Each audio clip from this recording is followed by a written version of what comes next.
Hey, good morning, everyone.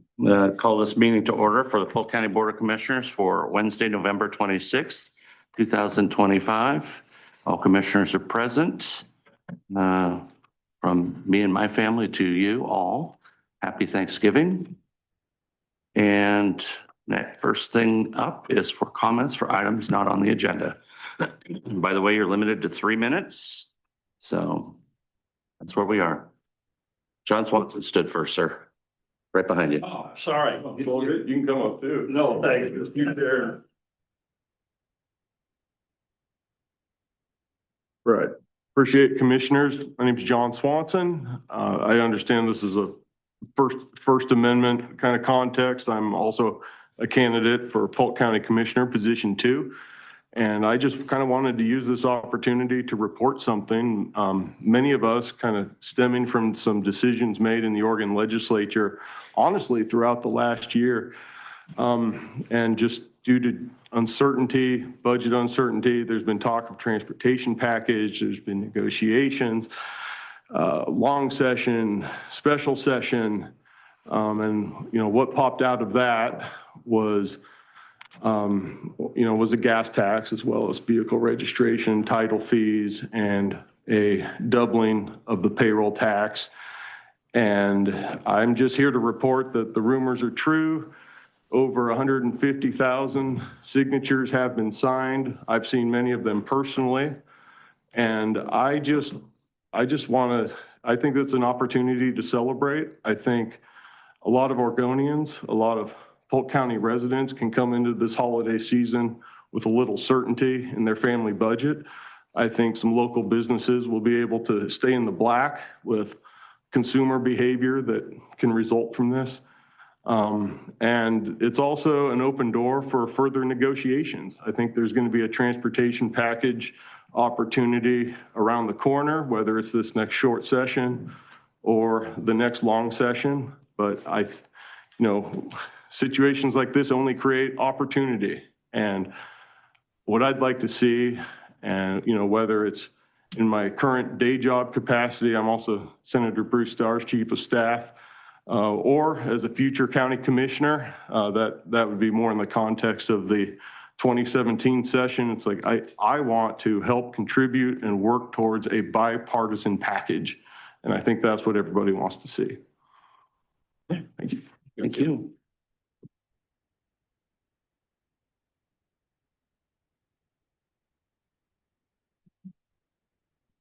Good morning, commissioners. I'm E.M. Easterly from West Salem. I've left a package of materials on your desk. We'll talk about it now. First, 8 days ago, I attempted to appeal the county hearings officer's decision regarding the siting of a solid waste facility in Polk County. I was unsuccessful for several reasons, but fundamentally due to an interpretation of the 2026 fee schedule. A week ago, I emailed Director McGuigan my concerns and asked for him to address the issues I raised. Director McGuigan has not responded. So I'm turning to you, the Board of Commissioners, to ask you to review between now and January 1st, the 8 statutory legal requirements that the hearings officer failed to address. My second request. Last spring, hearings officer Howell granted 2 Apple Tree Holdings solid waste transfer facility franchise that you adopted and approved. The franchise identifies 78.5 square mile area wherein the solid waste facility may be sited. The pages of attachment A, which are in front of you,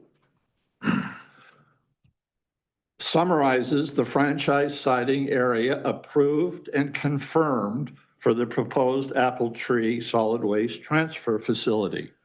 Attachment A also identifies the actual site illegally granted on November 6th.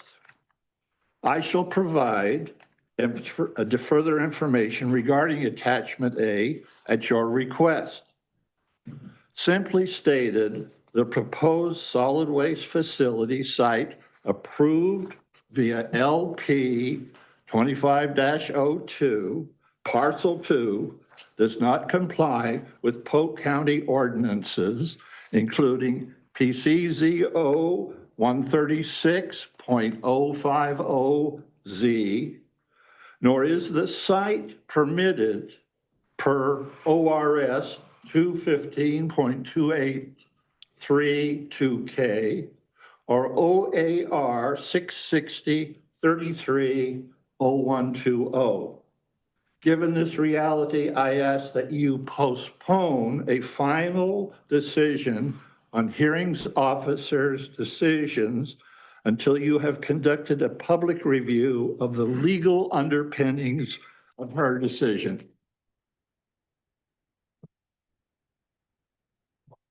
Thank you. I like that one. That's a great improvement over past times. Much appreciated, Mr. Chair. That's your time. Thank you. Thank you.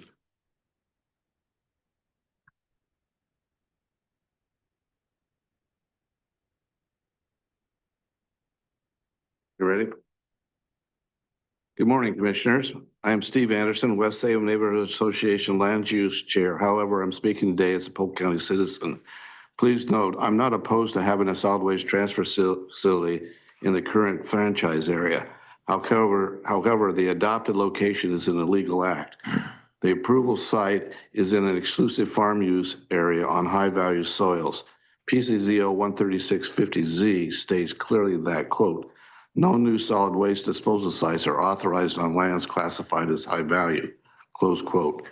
The applicant and staff have offered unmistakable evidence that the approval of this location does not comply with 13650Z. They offer exhibits showing the layout and buildings of this site, but when you look at the underlying soils maps, these soils below these buildings are classified as high value. The approval of CU 2505 is an illegal act. This and other significant errors and omissions require classification be made by your part and clarification to take place before a decision is made on or before January 1st, 2026. Otherwise, your decision will not be made without all the facts in the matter. I'm asking to be able to provide the commissioners with evidence and analysis missing from the hearings analysis officer's report.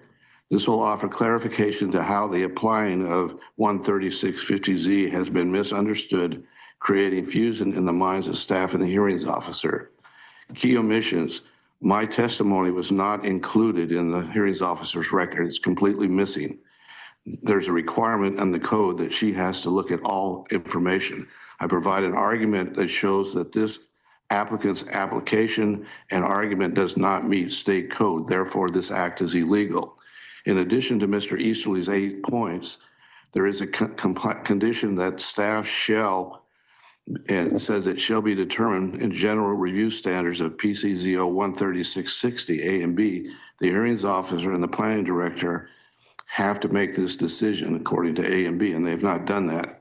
The bottom line here is without the information that I included in my testimony, you as commissioners will be making your decision absent all the facts in the approval of this conditional use. Its approval is illegal. Therefore, I'm asking you, the commissioners, to fulfill your duty to uphold the rule of law and not approve this conditional use 2505 as offered by the hearings officer, as it has missing testimony and arguments. Thank you.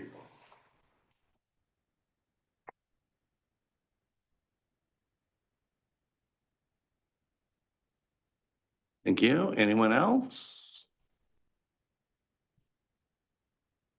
Okay. That concludes our public comment portion. Next up is approval of the agenda. I move approval. I'll second that. All right, it's been moved and seconded. All those in favor signify by saying aye. Aye. Aye. Aye, passed unanimously. Approval of minutes from November 12th. Also move. Second. It's been moved and seconded. All those in favor signify by saying aye. Aye. Aye. Aye, passes unanimously. Approval of the consent calendar. So moved. I'll second. It's been moved and seconded. All those in favor signify by saying aye. Aye. Aye. Aye, you pass unanimously. Now we have a planning commission candidate interview. Mr. Anthony Blosser. Good morning.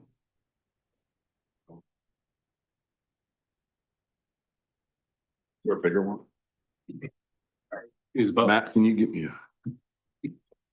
So I want to apologize before we begin. My wife's mother went into hospice a couple weeks ago, and so she passed a couple of days ago, and we've had a lot of sleepless nights dealing with family issues. So I will do my absolute best. I looked at it a little bit last night with the questions, so I may read a little more than I like to, but I wanted to make sure that I didn't miss any points. Okay, so we've got a list of questions, obviously you've seen. Yeah. And but first, tell us who you are and why you're interested in this. Okay. My name is Anthony Blosser. I work here in Dallas at the high school where I do educational assistant behavior support, and I'm also one of the varsity basketball coaches as of recently. I also have the privilege of serving as a Dallas City Councilor. And I'm a member of the Downtown Dallas Association and also a member of several Masonic lodges here in the area. But I'm deeply committed to serving my community, supporting youth, and helping guide thoughtful growth to Polk County as we grow. Seeing the tremendous amount of growth that we have, I've become very passionate about helping grow this county the right way for the future generation. Okay, thank you. Yeah. All right, well, was easy. again, we have this list of questions. I will start with the first one. Commissioner Moorhorse will go second, and Commissioner Gordon will go third, and then we'll rotate that process. So let's just get into it. So what do you consider the most important land use issues facing Polk County government over the next 4 years? I think the biggest challenge is balancing growth with the protection of our agricultural land. Polk County is growing rapidly, and we're seeing a lot of state level pressure to provide affordable housing and to grow our houses. And sometimes that development can lead to farmland being divided or lost. And at the same time that we need affordable housing, I think the key is finding that balance between supporting growth while preserving the natural resources, our farmland, and the beauty of this county that we all have come to love. Okay, thank you. Describe why you want to be on the County Planning Commission and what you hope to accomplish as a member. I want to serve on the Planning Commission because I truly care about Polk County and how it grows for future generations. I'm really big on legacy and leaving a legacy to future generations. I've spent 28 years of my career working with kids, and that's always been my focus. And I want to leave a world to them that I've helped grow the right way, that I can be proud of. I've lived here for more than 10 years. I did live in West Salem for a while. I'm a Salem guy. And I've seen how planning decisions have shaped our community. And I want to help guide growth in a thoughtful, responsible way. Supporting balanced, sustainable growth that preserves the county's character and the natural resources we have here. Improve public engagement so more residents feel heard in the planning process. And promote equitable development that benefits all parts of the county.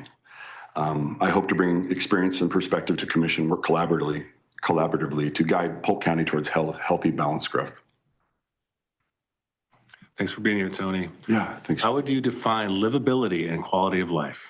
So to me, livability refers to basic conditions that place for functional and comfortable, such as safe roads, good housing, access to services. Whereas quality of life is people experiencing those conditions, taking care of their health, their happiness, and their overall well-being, enjoying that experience. Okay, what is your philosophy regarding private property rights and government regulations? I believe private property rights are essential. People should have as much responsible control of their land as possible, which encourages investment and good stewardship. Same time, some regulation is necessary to protect things like public safety, support orderly growth, ensure that one person's land does not infringe upon the rights of other landowners in that area. Regulation should be clear, consistent, and limited to what's truly needed. The way that I look at it is I think that the approach by the government should be more of a fair referee, not a heavy-handed manager, protecting the community while respecting individual freedoms. Okay, I'm going to follow up on that question to stay consistent with my line of questioning for others. Sure. So recently I've traveled around the Western US on some short trips and have noted significant change in Idaho, Nevada, Arizona, and of course, California has been decades changing its landscape. So I guess my first curiosity is, have you seen the changes in those other states in land use? And if so, how do you feel about that as compared to Oregon under Senate Bill 100? I don't have a lot of experience. I'm not much of a traveler. I don't fit in cars and I don't fit in airplanes, so I don't travel much. And I have a problem in my brain. I have a yes button and a no button, and I rarely use the no button. I say yes to everything, so I don't leave town much. But I mean, I think Polk County's done a pretty good job with what we have, so I don't have a reference point. Okay, thank you. Yeah. So Tony, do you feel that there's an adequate protection for our farm and forest lands under existing land use laws? Yes, I think current laws provide, solid protection through zoning and other ways. However, these guarantees, these protections aren't guaranteed. I think development pressure, rezoning, changes in state laws can weaken over time. And the system works, but only if we remain committed to preserving what makes Polk County who we are. Okay, moving right along. Do you feel that Polk County should be more restrictive than state laws and rules in its land use regulations? And if so, in what areas? Yes, I think state decisions are often made from a distance. They're people who aren't vested in this community and don't love what we love about Polk County. They may not fully recognize the importance of our agricultural land. Polk County should have stronger protections for farmland to prevent losing land and the land that defines our community and our way of life. And I think the county should be more restrictive when it comes to preserving agricultural land and maintaining its rural character, and working harder and having more of a say in the matter. People that actually live here, work here, play here, and are invested in this community. Thank you. Thanks. Okay, so based on your understanding of the statewide land use planning program, what would you change to make it better? And what would you change to make Polk County's land use laws better? I think giving local communities more of a voice. Rural counties should have more influence over policies affecting the farmland, our forest land, and our community character. I think that urban growth boundaries should be a last resort. Housing mandates should not override farmland value or rural infrastructure limitations. I think we should support, more inside city growth, investing in infrastructure, housing, and redevelopment with existing city limits to reduce pressure on farmland. And I think we should simplify and clarify the rules. Clear policies reduce conflict and make enforcement easier. Yeah. That's it. It's only a few hours ago I went over this. You'd think I'd remember more of it. Doing good. Do you feel Polk County's doing a good or bad job in carrying out the state's land use laws and administrative rules? We can elaborate. Yeah, I think Polk County follows the state rules while staying committed to protecting our farmland, our forests, and our rural character. And even under strong development pressure, it seems like we're hearing, we need more affordable housing, we need more housing. But when you sit in an office and you look at a map and you see these empty holes on a space, I don't think that we take enough on that end of town, realizing what those lands are and what they mean to this community. And it's just a number and a coordinate on a map. And I think that Polk County does a pretty good job of that, but it is an everyday battle dealing with those things. Last question. Can you describe your experience collaboratively working toward a solution to a complex problem with a diverse group? And what was your role? Actually, as I thought about this with city council, there's a lot of in my career, I mean, this is my first go around with this type of work. So I thought a lot about some of the school conflicts and some of the things I've had in my years of corrections. But I think the one that stands out the most is as a city councilor, we've worked on a lot of projects where we've had the opportunity to work with a diverse crowd, business owners, different developers, community groups. And one of those examples that I thought of, this morning was the police station that we've been working on, whether or not that gets passed or approved, but it's afforded me the opportunity to collaborate with different people's perspectives, open dialogue, teamwork and understanding, continuing to work towards solutions that balance the community needs, regulatory requirements, and development goals.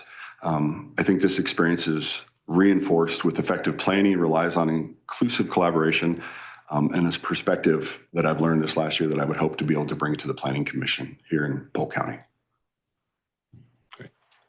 Okay, I have a follow-up, again, consistent with my previous questions to others. And you've elaborated that you serve on the Dallas City Council, right? Yes, sir. And that means you live inside the Dallas city limits, is that Yes, correct? sir. And so what's your feeling about, as we have discussions about housing, expansion of urban growth boundaries, ADUs in rural areas, and on and on and on? If you're not familiar with ADUs, that's like Drive around there. mini homes in a backyard. Yeah, yeah, Essentially makeshift camping sites, from my point of view, attached to septic systems that weren't qualified for. yeah, That's my position. sure.